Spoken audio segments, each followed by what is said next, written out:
Good morning students. Myself Neeru Chaudhary, your science teacher from Government Senior Secondary School Sandoval Boys. Today we are going to discuss 11th chapter of science of 8th class, that is force and pressure यानी कि बल ਅਤੇ दाब। ਅੱਜ मैं गल करांगी बल बारे ਤੇ ਜਿਹੜਾ ਸਭ ਤੋਂ ਪਹਿਲਾ क्वेश्चन ਸਾਡੇ ਮਾਈਂਡ ਵਿੱਚ ਆਉਂਦਾ ਹੈ ਉਹ ਹੈ what is force। ਇਹਨੂੰ ਡਿਸਕਸ ਕਰਨ ਲਈ ਸਭ ਤੋਂ ਪਹਿਲਾਂ ਆਪਾਂ ਇੱਕ ਐਕਟੀਵਿਟੀ ਕਰਦੇ ਹਾਂ। ਪਿਆਰੇ ਬੱਚਿਓ, ਸਾਡੇ ਕੋਲ ਇੱਕ ਵਸਤੂ ਹੈ ਜਿਹੜੀ ਵਿਰਾਮ ਵਿੱਚ ਪਈ ਹੈ।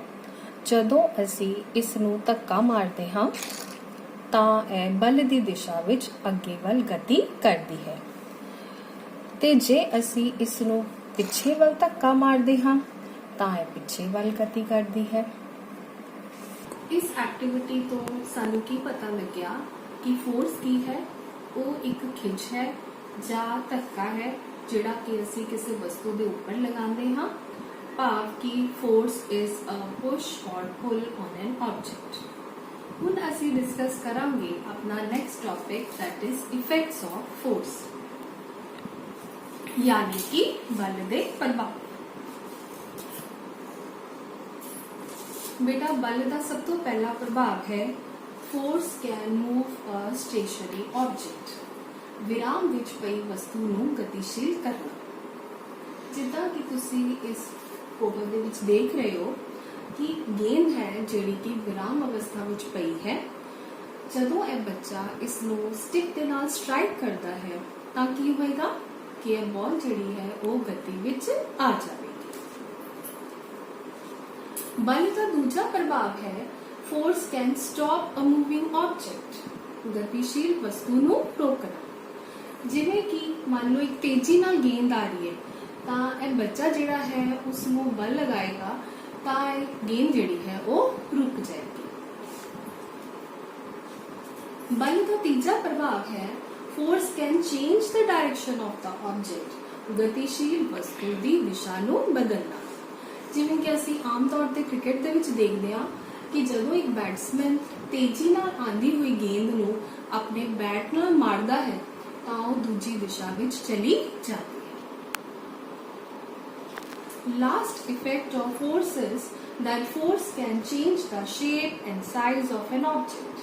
वस्तु दे आकार ਜਾਂ बनावट ਦੇ ਵਿੱਚ ਬਦਲਾਅ। ਜਿਵੇਂ ਕਿ ਇਸ ਪਿਕਚਰ ਦੇ ਵਿੱਚ ਦਿਖਾਇਆ ਗਿਆ ਹੈ ਕਿ ਇੱਕ ਬੱਚਾ ਜਿਹੜਾ ਹੈ ਜਦੋਂ ਕਲੇ ਦੇ ਉੱਪਰ ਫੋਰਸ ਲਗਾਉਂਦਾ ਹੈ ਤਾਂ ਉਹ ਉਸ ਦਾ ਆਕਾਰ ਬਦਲ ਸਕਦਾ ਹੈ। ਤੇ ਬਲ ਦੇ ਜਿਹੜੇ ਪ੍ਰਭਾਵ ਨੇ ਉਹਨਾਂ ਨੂੰ ਸਮਝਣ ਲਈ ਆਪਾਂ ਇੱਕ ਐਕਟੀਵਿਟੀ ਵੀ ਕਰਕੇ ਦੇਖਦੇ ਹਾਂ।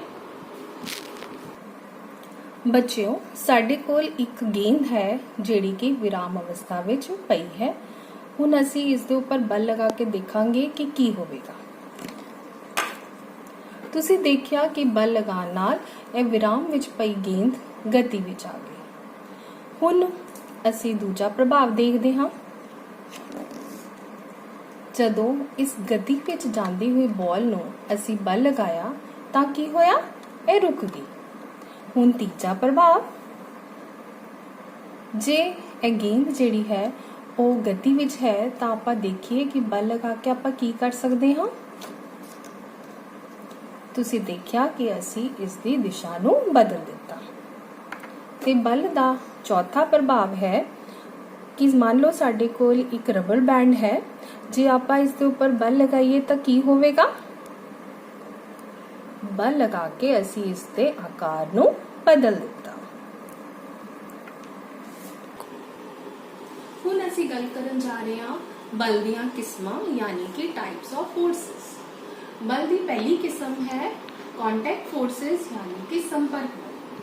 When two objects are in direct contact, then the force acting is called as contact force।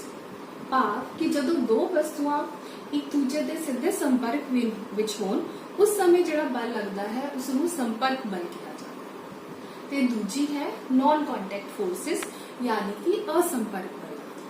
When two objects are not in direct contact, then the force acting is called as non contact force यानी कि असंपर्क बल।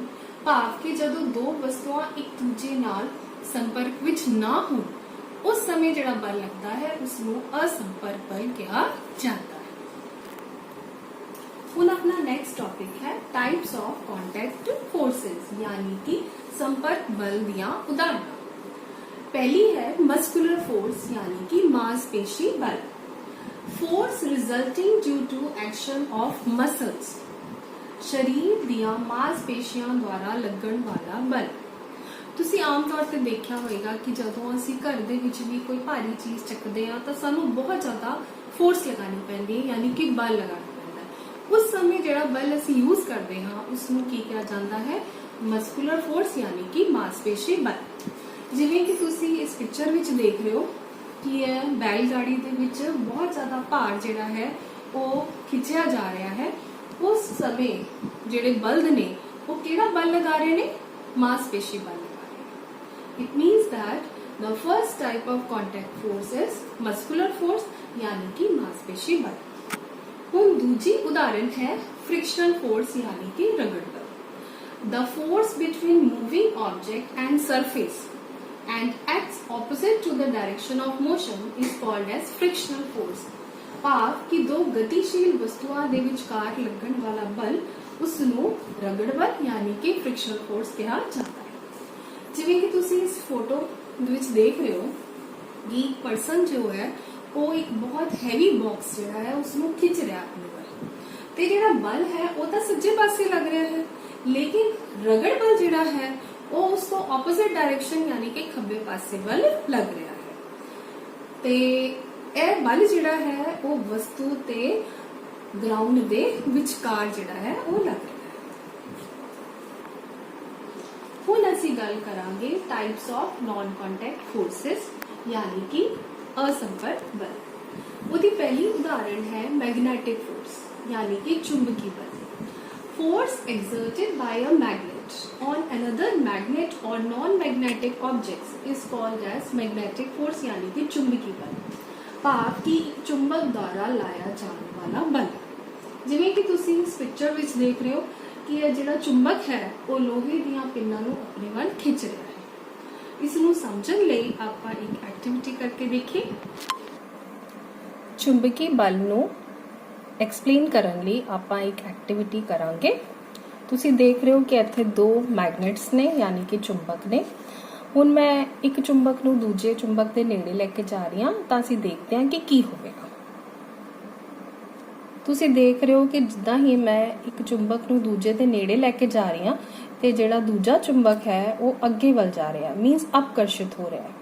ਇਸ ਦਾ ਕਾਰਨ ਤਾਂ ਤੁਸੀਂ ਜਾਣਦੇ ਹੀ ਹੋ ਕਿਉਂਕਿ ਉਹਨਾਂ ਦੇ ਇੱਕੋ ਜਿਹੇ ਧਰੁਵ ਜਿਹੜੇ ਨੇ ਉਹ ਨੇੜੇ ਨੇ ਜਿਸ ਕਰਕੇ ਅਪਕਰਸ਼ਣ ਹੋ ਰਿਹਾ ਹੈ ਤੇ ਇਹ ਦੋਨੋਂ ਚੁੰਬਕ ਜਿਹੜੇ ਨੇ ਉਹ ਇੱਕ ਦੂਜੇ ਨੂੰ ਬਿਲਕੁਲ ਵੀ ਸੰਪਰਕ ਨਹੀਂ ਕਰ ਰਹੇ ਪਰ ਬਲ ਲੱਗ ਰਿਹਾ ਹੈ। ਹੁਣ ਜੇ ਮੈਂ ਇਹਨਾਂ ਦੇ ਧਰੁਵ ਬਦਲ ਦਵਾਂ ਤਾਂ ਦੇਖੋ ਕੀ ਹੋਵੇਗਾ। ਤੁਸੀਂ ਕੀ ਦੇਖਿਆ ਕਿ ਜਦੋਂ ਹੀ ਇਹਨਾਂ ਦੇ ਦੋ ਆਪੋਜ਼ਿਟ ਧਰੁਵ ਜਿਹੜੇ ਨੇ ਉਹਨਾਂ ਨੂੰ ਨੇੜੇ ਲੈ ਕੇ ਆਏ ਤਾਂ ਇਹਨਾਂ ਦੇ ਵਿੱਚ ਕੀ ਹੋਇਆ? ਆਕਰਸ਼ਣ। ਪਰ ਇਹ ਕਿਸ ਦੀ ਐਗਜ਼ਾਮਪਲ ਹੈ? ਇਹ ਐਗਜ਼ਾਮਪਲ ਹੈ असंपर्क बल यानी कि नॉन कॉन्टैक्ट फोर्सेस से। असंपर्क बल ਦੀ ਦੂਜੀ ਉਦਾਹਰਨ ਹੈ ਗ੍ਰੈਵਿਟੇਸ਼ਨ ਫੋਰਸ यानी कि गुरुत्वीय बल।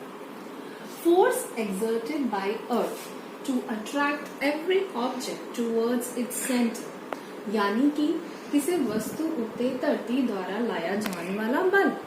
ਜਿਵੇਂ ਕਿ ਤੁਸੀਂ ਇਸ ਪਿਕਚਰ ਵਿੱਚ ਦੇਖ ਰਹੇ ਹੋ ਕਿ ਇਹ ਬੱਚਾ ਜਿਹੜਾ ਹੈ ਜਦੋਂ ਬਾਲ ਨੂੰ ਉੱਪਰ ਵੱਲ ਨੂੰ ਉਛਾਲਦਾ ਹੈ ਤਾਂ ਇਹ ਬਾਲ ਉੱਪਰ ਨਹੀਂ ਜਾਂਦੀ, ਉਹ ਹੇਠਾਂ ਵੱਲ ਡਿੱਗ ਪੈਂਦੀ। ਉਹ ਹੇਠਾਂ ਵੱਲ ਕਿਉਂ ਡਿੱਗਦੀ ਹੈ? ਕਿਉਂਕਿ ਧਰਤੀ ਜਿਹੜੀ ਹੈ ਉਹ ਹਰ ਵਸਤੂ ਨੂੰ ਆਪਣੇ ਵੱਲ ਖਿੱਚਦੀ ਹੈ ਤੇ ਉਸ ਬਲ ਨੂੰ ਆਪਾਂ ਕੀ ਕਹਿੰਦੇ ਆ? ਗੁਰੁਤਾਕਰਸ਼ਣ ਬਲ यानी कि ग्रेविटेशनल फोर्स, जो कि उदाहरण है नॉन कॉन्टैक्ट फोर्सेस ਦੀ। ਹੁਣ ਅਸੀਂ ਲਾਸਟ ਐਗਜ਼ਾਮਪਲ ਦੇ ਵਿੱਚ ਆ ਗਏ ਹਾਂ नॉन कॉन्टैक्ट फोर्सेस ਦੀ यानी कि असंपर्क बल ਦੀ। ਉਹ ਹੈ इलेक्ट्रोस्टैटिक फोर्स यानी कि स्थिर बिजलई बल। Force exerted by a charged body on another charged body or uncharged body is called electrostatic force यानी कि स्थिर बिजलई बल। भाव एक चार्जित वस्तु द्वारा दूजी चार्जित ਜਾਂ ਅਣਚਾਰजित चार्जित वस्तु ते लाया जाने वाला बल। ਜਿਵੇਂ ਕਿ ਤੁਸੀਂ ਇਸ ਪਿਕਚਰ ਵਿੱਚ ਦੇਖ ਰਹੇ ਹੋ ਕਿ ਇਹ ਗੁਬਾਰਾ ਜਿਹੜਾ ਹੈ ਉਸ ਨੂੰ ਰਗੜ ਕੇ ਚਾਰਜਿਤ ਕੀਤਾ ਗਿਆ ਹੈ ਤੇ ਜਦੋਂ ਇਸ ਨੂੰ ਬਾਲਾਂ ਦੇ ਨੇੜੇ ਲੈ ਕੇ ਜਾਂਦੇ ਆ ਤਾਂ ਬਾਲ ਜਿਹੜੇ ਨੇ ਉਹ ਉਸ ਦੇ ਵੱਲ ਆਕਰਸ਼ਿਤ ਹੋ ਰਹੇ। ਆਓ ਇਸ ਨੂੰ ਸਮਝਣ ਲਈ ਆਪਾਂ ਇੱਕ ਐਕਟੀਵਿਟੀ ਕਰਕੇ ਦੇਖੀਏ। ਫੋਰਸ ਨੂੰ ਸਮਝਣ ਲਈ ਆਪਾਂ ਇੱਕ ਐਕਟੀਵਿਟੀ ਕਰ ਰਹੇ ਹਾਂ। ਇੱਕ ਸਕੇਲ ਲਵਾਂਗੇ ਤੇ ਉਸ ਨੂੰ ਬਾਲਾਂ ਨਾਲ ਰਗੜ ਕੇ ਜਦੋਂ ਅਸੀਂ ਕਾਗਜ਼ ਦੇ ਟੁਕੜਿਆਂ ਦੇ ਨੇੜੇ ਲੈ ਕੇ ਗਏ ਤਾਂ ਤੁਸੀਂ ਦੇਖ ਰਹੇ ਹੋ ਕਿ ਇਹ ਕਾਗਜ਼ ਦੇ ਟੁਕੜੇ ਜਿਹੜੇ ਨੇ ਉਹ ਸਕੇਲ ਦੇ ਨਾਲ ਚਿਪਕ ਗਏ ਨੇ। ਤੇ ਇਸ ਦਾ ਕੀ ਕਾਰਨ ਹੈ ਬੇਟਾ? ਇਸ ਦਾ ਕਾਰਨ ਹੈ ਕਿ ਜਦੋਂ ਇਸ ਸਕੇਲ ਨੂੰ ਆਪਾਂ ਬਾਲਾਂ ਦੇ ਨਾਲ ਰਗੜਿਆ ਤਾਂ ਇਹ ਚਾਰਜਿਤ ਹੋ ਗਿਆ, ਜਿਸ ਕਰਕੇ ਇਹ ਕਾਗਜ਼ ਦੇ ਟੁਕੜਿਆਂ ਨੂੰ ਆਪਣੇ ਵੱਲ ਖਿੱਚ ਰਿਹਾ ਹੈ। ਆਸ ਹੈ ਕਿ ਤੁਹਾਨੂੰ ਸਾਰਿਆਂ ਨੂੰ ਇਹ ਟੌਪਿਕ ਚੰਗੀ ਤਰ੍ਹਾਂ ਸਮਝ ਆ ਗਿਆ ਹੋਵੇਗਾ। ਤੁਹਾਡਾ ਬਹੁਤ ਬਹੁਤ ਧੰਨਵਾਦ।